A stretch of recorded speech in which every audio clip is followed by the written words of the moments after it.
Good afternoon, and welcome to Guthrie, Oklahoma. Once again, my trusty sidekick, Dwayne.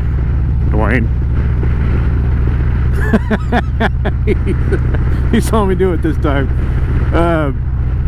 We're on our way up to Ponca City, Oklahoma to have some Mexican food. The Anadarko trip was just yesterday, but it's a nice weather day again today. Taking back roads as usual. So this is Guthrie. Guthrie was the territorial capital of Oklahoma when Oklahoma became a state in 1907. And there is folklore that this must be the Renaissance Festival. There's folklore that the state seal was stolen from the capital in Guthrie and taken to Oklahoma City by some advocates that looked more to Oklahoma City being the capital of the state. And that's how Oklahoma City became the capital in 1910. But you can also look up to see where it says it went through legal paths to move the capital. But I like to believe that most folklore is a true story. But because of its history, you can see in its well-preserved buildings from the 1800s, late 1800s and early 1900s, that it was quite the up-and-coming city back then.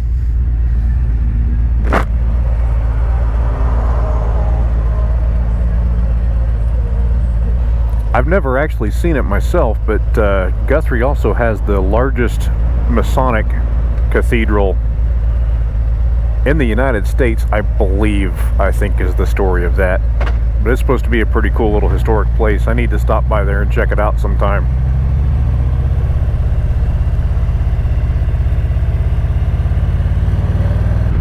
And we're just kind of skimming the outskirts of Guthrie here, so not gonna get to see a lot of its history, but maybe I can make a video sometime of all of Guthrie. And that's pretty much it for now.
And now welcome to Mulhall, Oklahoma.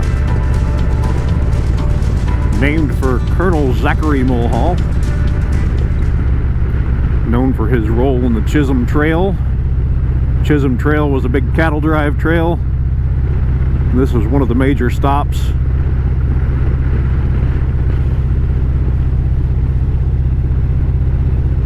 This used to be called Lucille's. It looks like it's still called Lucille's, but the girl at the Chicken Shack on Arcadia, or on Route 66 in Arcadia, told us the other day that it's now a branch of the Chicken Shack. I don't know. But that was Mulhall. And welcome to Marland, Oklahoma. Named for E.W. Marland, a former governor of the state. Also a big oil tycoon.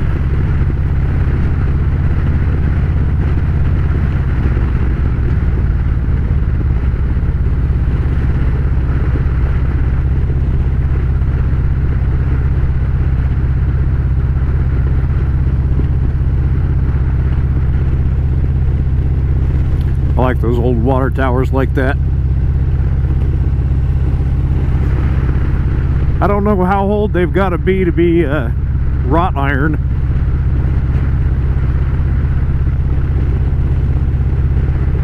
But I kind of wonder if that one's wrought iron.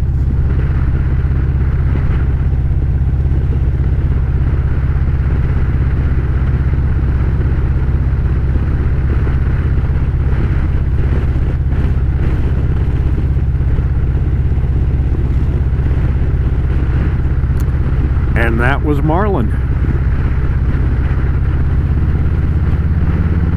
The wheat heart of Oklahoma. Ranch Drive elevator. I have no idea where we're at. This, oh, Ranch Drive, okay. Ranch Drive, Oklahoma. Never heard of it. It didn't have a name coming into the town.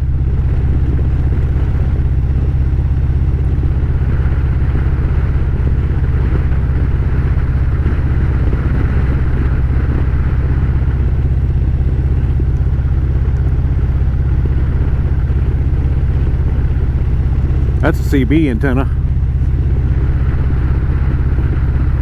Might be a vertical ham antenna, but I doubt it.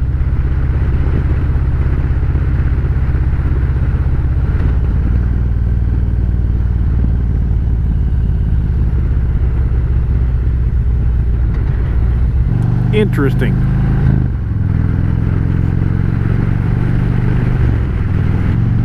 My first time to a couple of these towns today. This is my first time to Ponca City, just to go to a Mexican restaurant. But it's very well reviewed, especially for their chips. I will remember to take pictures this time.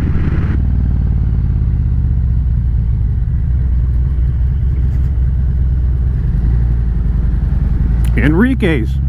I guess it's at the airport.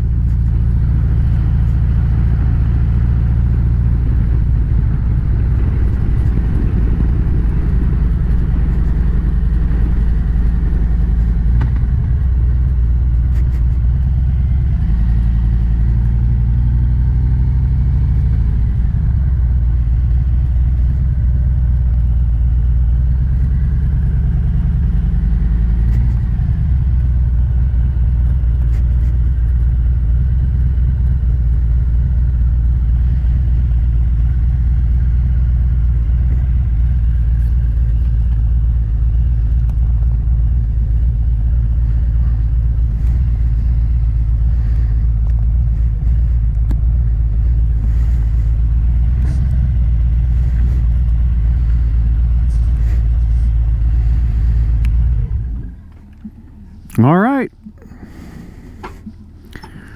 See how this one goes. Well, I don't know if it was worth a 2-hour ride, but it was pretty damn good Mexican food, I'll give it that. The chips were a little different. They were fluffy and soft. And of course, the steak chimichanga was the go-to. And some ranchero beans and rice. It was at an airport as I showed you pulling in. And funny thing, we were meeting some folks up there that weren't going to be able to ride with us, but they had to go do something first, and they said, oh, we'll just, this is before we knew it was an airport. They said, we'll just meet you up there, we'll fly. And I'm thinking they're just going to get on a bike and haul ass up there. No, they literally meant they were going to fly up there. They got in an airplane from Sundance Airport in Piedmont and flew to that little airport in Ponca City. Kind of convenient. And now I'm waiting for them to do an overhead flyover here.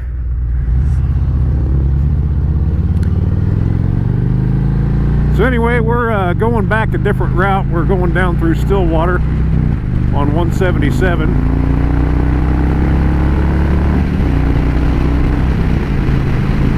And we might jump on I-35 from there, but knees in the breeze right now, so I'm going to shut the camera down and we'll see you sometime or another.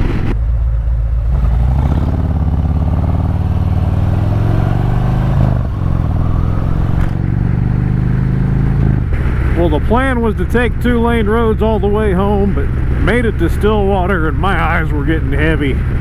Well, they're getting heavy right now. Anyway, yeah, all that Mexican food sitting on the stomach, and Highway 177 was what we were on coming into Stillwater, and there is absolutely nothing on that road.